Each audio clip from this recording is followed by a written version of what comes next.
Paanong tawag sa lalaking nakasakay sa kabayo? Cowboy. Hindi.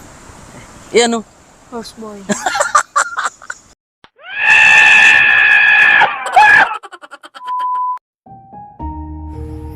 Ipinasyal ko si Liit dito sa ilog at makikita mo na napakaganda ng tanawin. Malinis ang tubig sa ilog at relax na relax ang iyong mapapakinggan na huni ng ibon at kalikasan. Ito po yung ilog ng Tinampak.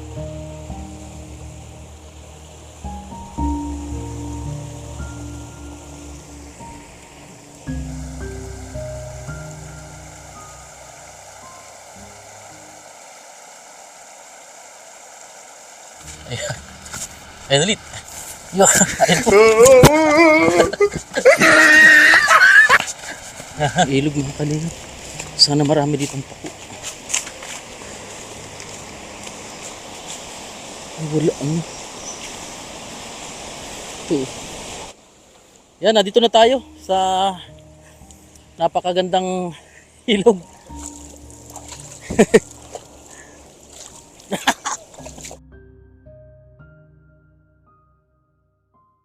Ito yata mga pako mga kalingap. Ay, parang inanong kalabaw. Ano rin?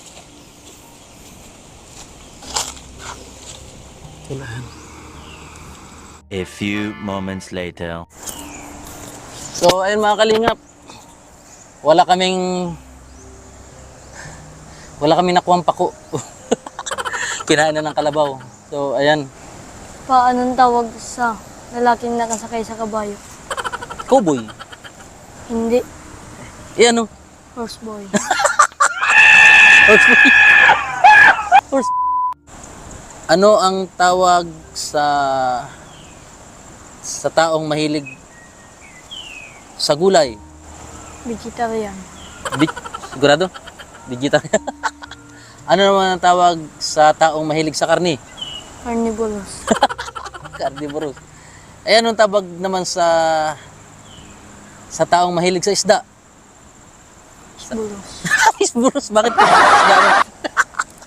Fishburros, pabira. So ay mga kalingap, yung banding namin dito sa ilog. Pero maghanap pa rin po tayo ng pako. Kasi yun ang talagang mission natin, maghanap tayo ng gulayin. Kahit anong gulayin makita natin dito.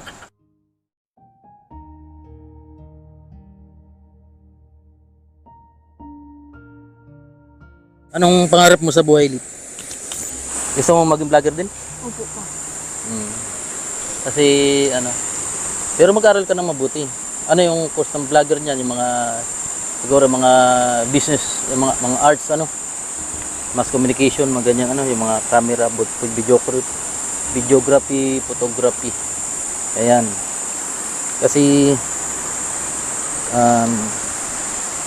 gusto ko maging ano ka rin, maging sikat na vlogger, maging matatag na vlogger. At higit sa lahat ng advice ko sa iyo, Lit, lagi dapat nasa lupa ang paa. Ano, ibig ko sabihin, dapat lagi kang humble, huwag kang mayabang, ano, huwag mapagmataas. Kasi yan naman talagang ano, ang gusto ng mga magulang sa kanilang mga anak. Tapos lagi mga ano po, ha? Lagi mga ano po. Pag matanda sa iyo yung ano, matanda yung kausap mo, lagi may ano po, huwag mong kakalimutan yung kasi yan, kaya nga pinag-aaral ka dahil dun. So, ano mo na, grade 7 ka na, sunod na taon ano. So, yung mga kalingap, ang bilis ng panahon, dati na ano to, na uwa pa. Ayan. Nang pataba ka, parang payat ka. Hindi ka nagkakain? Kakan. Ha? Kakan po. Huwag kang masyado sa mga soft drinks ano. Ay, bawal yun. Ayan mga kalingap. At minsan lang natin makabanding itong bunso na bunso. Ay, may bato doon sa dulo.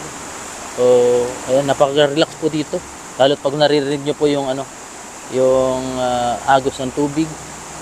Ayan, ang sarap maligo. Kaso ano, sunod na lang tayo maligo.